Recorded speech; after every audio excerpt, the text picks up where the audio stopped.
Picture this: a long wooden table set with plates, bread, wine, an ordinary meal, except it isn't set in a hall or a courtyard or anywhere close to ordinary. It's set in a forest that isn't made of trees.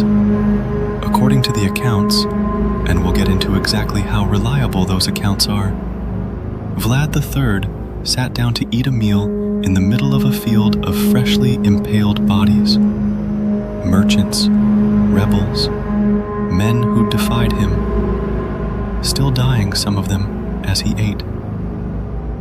One version of the story, repeated across several later pamphlets, claims a servant nearly fainted from the smell and dared to say something about it.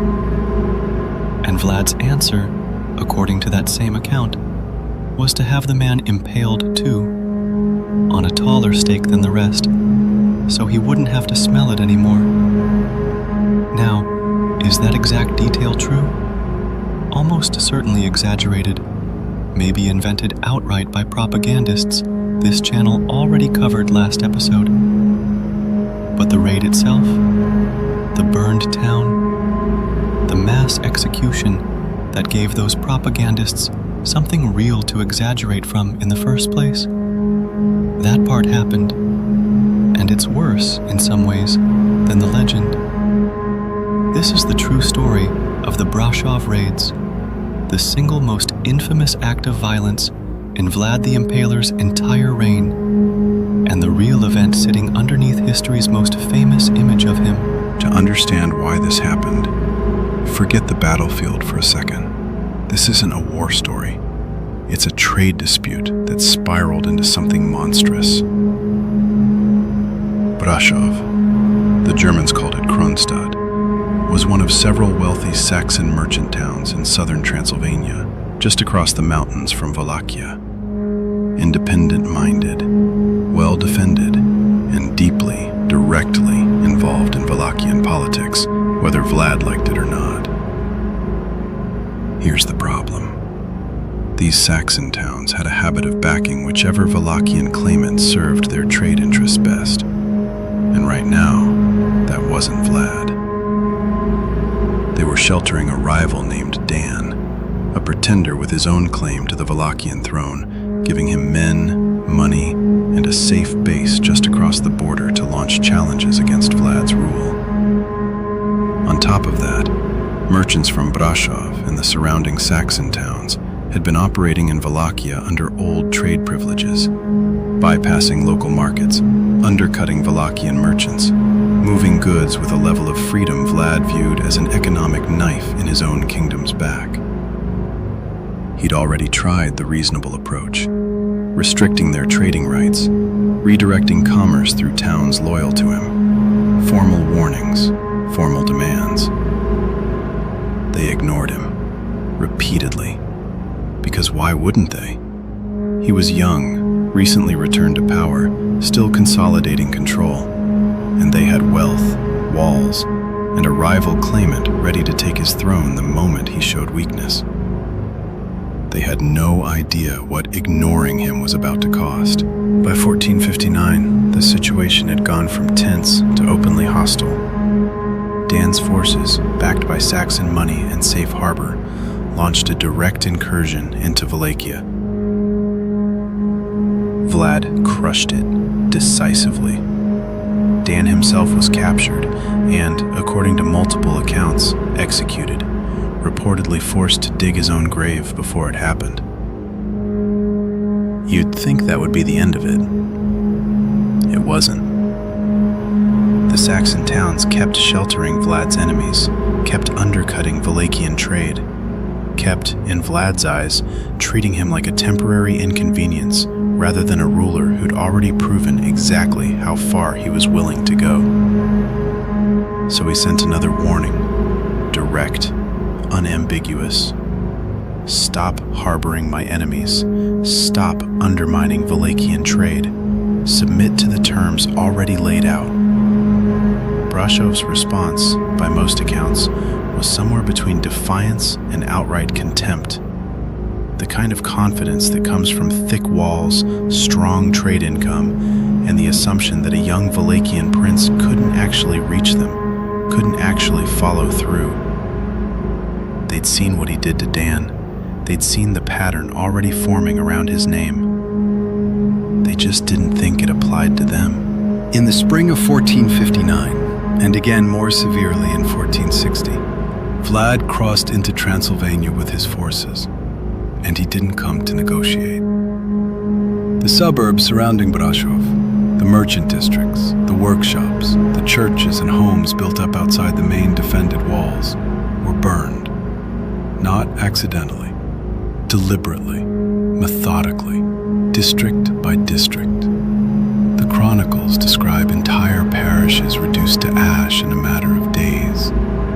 St. Bartholomew's Church District, the suburb of Blumina, places people had lived and traded for generations.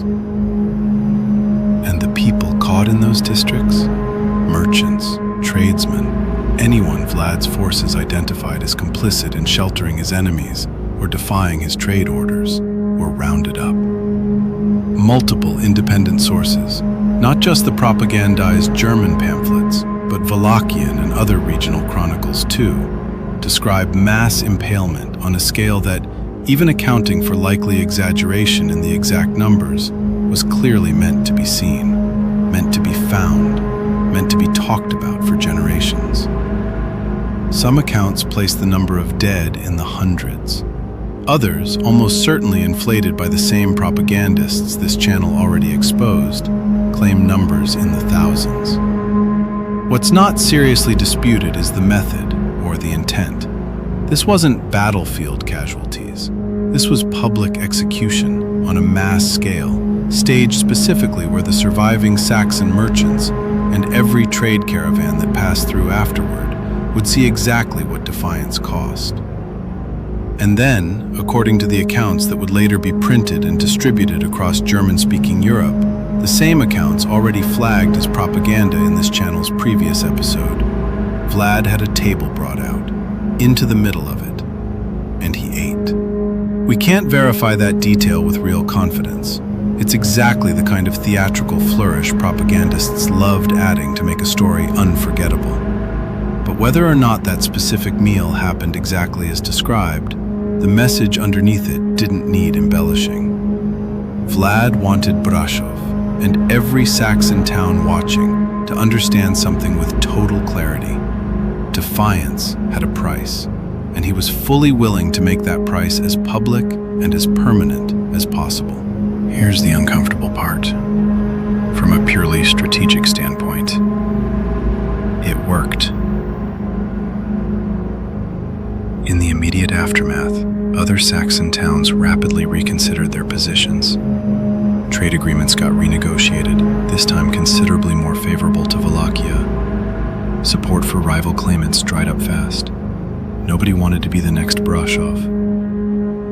For a while at least, Vlad had bought himself exactly what he wanted: a secured northern border, weakened rivals, and a reputation so terrifying that fewer people were willing to test it directly.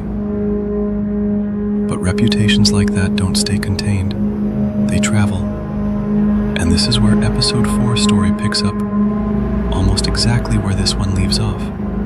Because the raid on Brasov and the images that came out of it, real and exaggerated both, became primary source material for the exact propaganda campaign King Matthias Corvinus would later weaponize to justify locking Vlad away.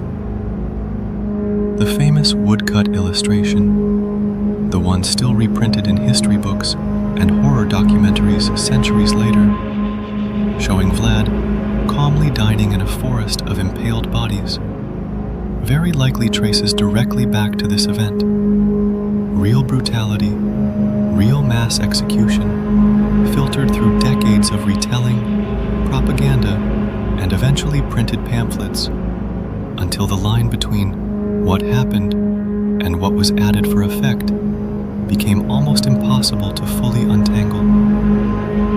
That's the uncomfortable truth sitting at the center of this entire channel, honestly. The man wasn't a myth. The brutality wasn't invented from nothing.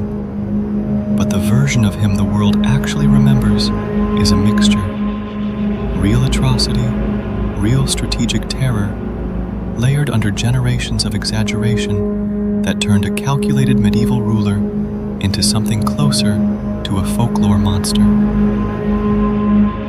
So let's be honest about what this episode actually leaves you with.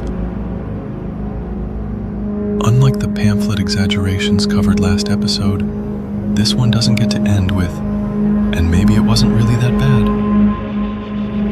The raid happened. The burned districts happened. The mass execution happened, documented across multiple independent sources that had no propaganda motive to inflate it.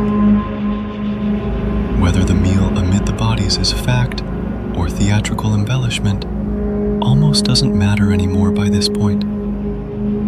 The man who could plausibly do that, who the surviving witnesses and independent chroniclers alike believed capable of it, had already proven, beyond any real doubt, exactly what he was willing to do to make a point.